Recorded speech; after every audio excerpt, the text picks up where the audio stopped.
Ada satu yang seperti persamaan Yai dengan Gus Bah yang saya ingat, orang sowan Yai itu selalu diterima dengan sepenuh hati. Siapapun yang sowan, pintu selalu dibuka. Tidak usah aturan protokoler, tidak. Yai hadir, Yai sehat, Yai apa? Orang sowan diterima dengan senang hati.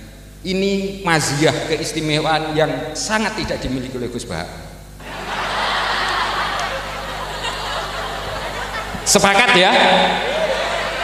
Mau sowan Gus Bah itu ngalah-ngalahi sowan Kanjeng Nabi saja, disowani siapa saja mau.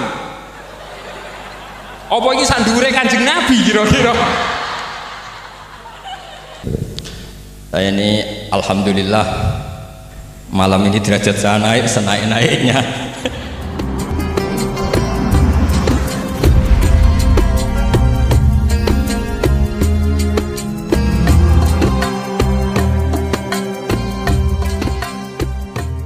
Ini terakhir Gus Bah, ya Allah. Kalau yang Gus Yasin dari sisi kenegaraan, Gus Iit dari sisi ilmiah, Gus Bah dari sisi humaniora, dari sisi sentuhan hati manusia sesama manusia. Saya yakin di tempat saya itu desa sekali. Orang di atas gunung di Banyurip itu sowan Yai merasa seperti keluarganya Yai. Masih bisa dibuktikan. Dari yang mana lagi ketemu Yai merasa dihormati Yai seperti keluarganya Yai. Sehingga setiap yang datang siapapun ditanya, aku ambek Yai itu koyo keluarga nilasa Indonesia kok ngaku ngono kabeh.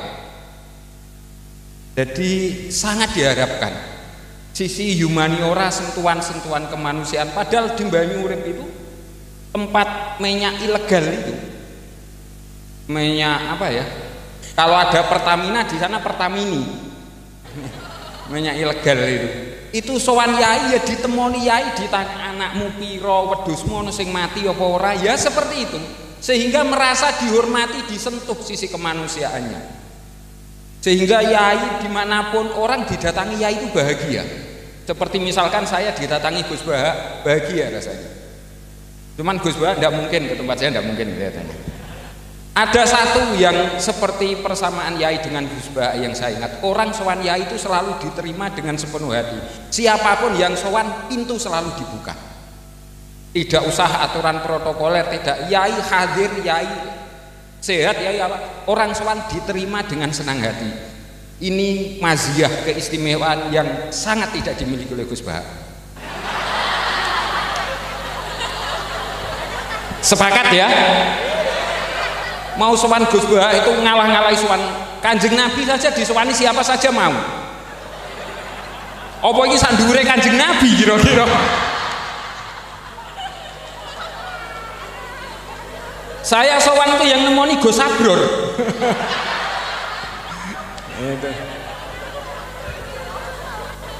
Wah, nanti kalau saya kepanjangan malah saya yang ngomong ini. Tidak pantas saya. Monggo Gus, sisi humaniora Yai, orang selalu mengharapkan kehadiran Yai sebagaimana mengharapkan kehadiran beliau. Kita menghadirkan Yai di hati kita, kita menghadirkan Gus Bah di HP kita. Itu. Monggo Gus.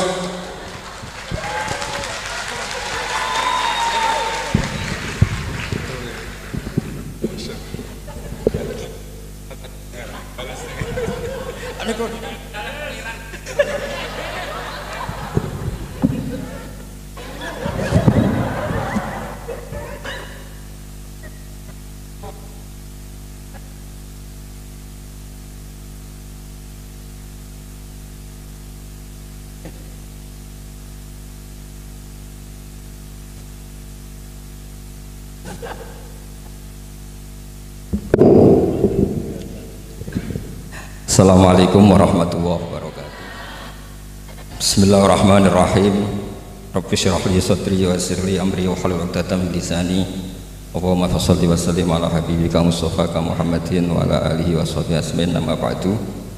Yang sangat saya hormati, sangat kita hormati Kiai Haji Aufal Marom selaku Ketua Yayasan Al Anwar 3, pimpinan sekaligus pengasuh Anwar 3 Kiai Haji Abdul Ghafur, wonten Gus Iit, Mas Najib, sedanten yang saya hormati semua dosen, adik-adik yang saya cintai.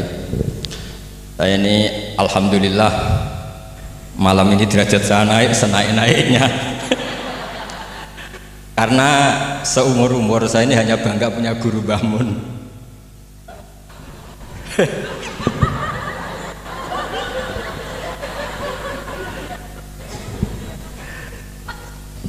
Tapi malam ini punya guru baru.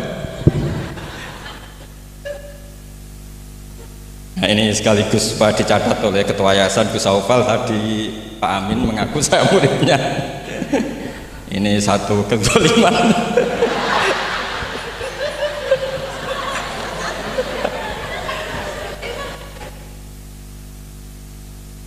Jadi tapi saya senang ya, karena apa ya, ciri jadi wali itu harus mazlum dizalimi. Jadi saya pastikan tidak balas lah, karena beliau ngangkat derajat saya. Saya tadi pertama bilang murid saya Gus Batu, saya senang sekali, seseneng-senengnya. Karena baru ini malam tersial saya. Saya dulu masih ingat ketika Gus Najih di Mekah terkenal alim alamah karena ngarang kitab. Di Syufur tahun pertama Mbah Mun muji-muji karena mumtaz di Al Azhar. Jadi beliau-beliau ini heboh karena karir akademiknya. Kalau Gus Amin karena ngelepas kambing di musola.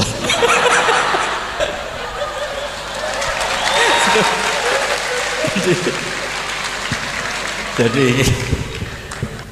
jameknya sama-sama bikin heboh. Jadi ya itu saja lah.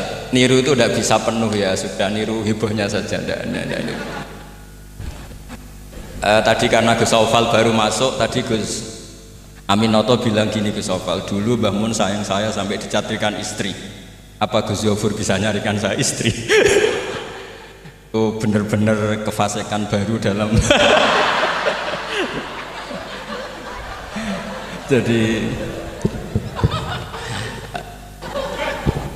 Jadi kita rileks saja karena ini apa ya, guyon itu bagian dari ibadah kelas tinggi.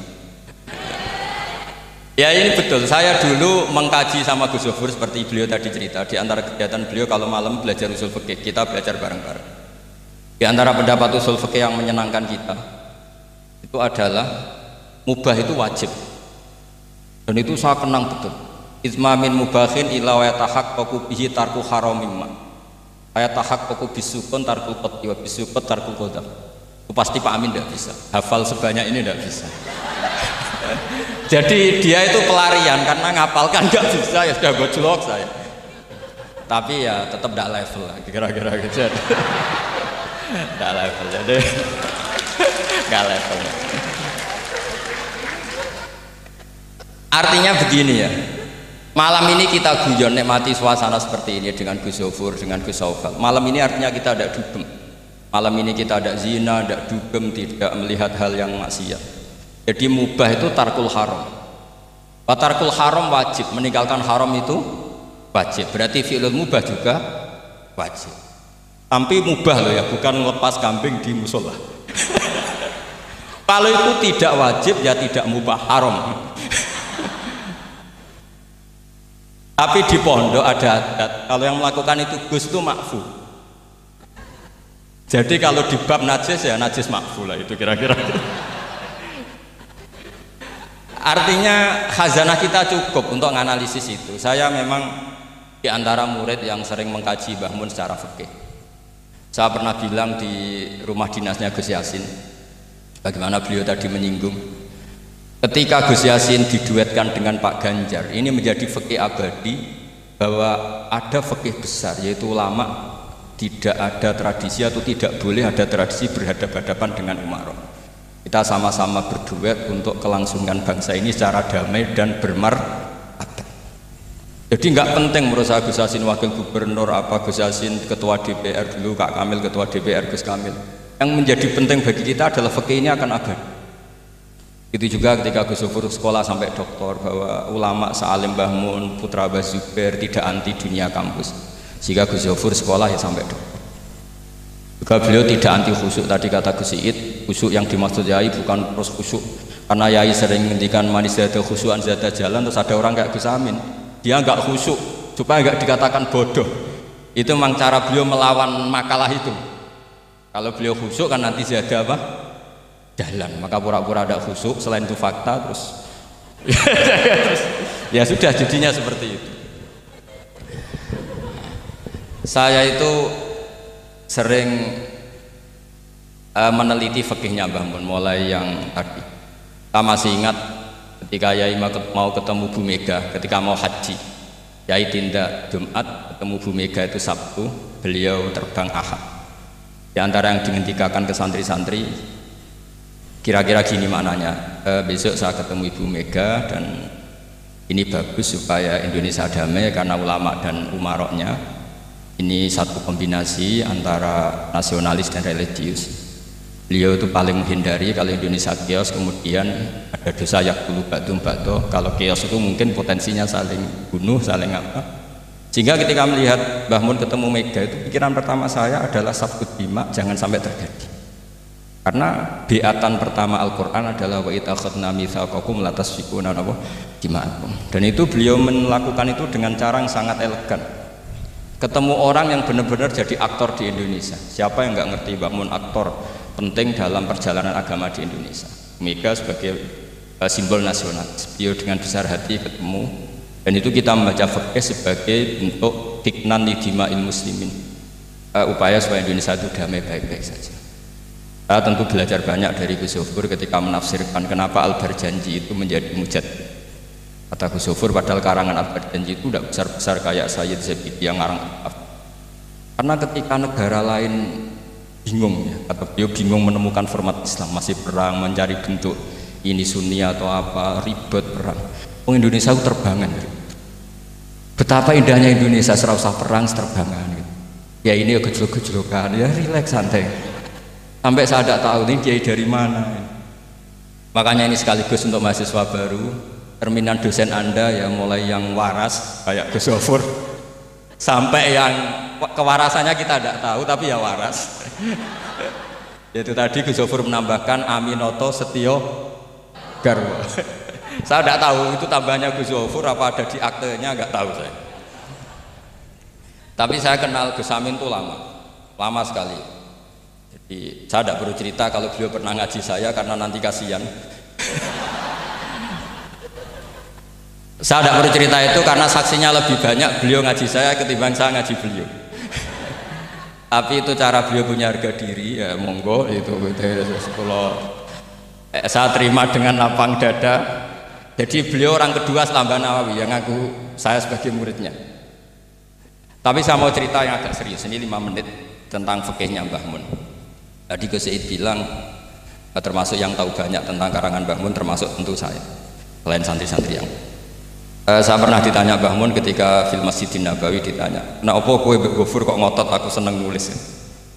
Saya bilang, nanti biar cucu-cucu jenengan masih melihat naskah-naskah jenengan. Iya kata beliau. Saya masih ingat dawuh Imam Syafi'i, "Al-Laits afqahu min Malik illa annahu daya'ahu ashab." Sebetulnya Imam Laits itu lebih ahli fikih ketimbang Imam Malik.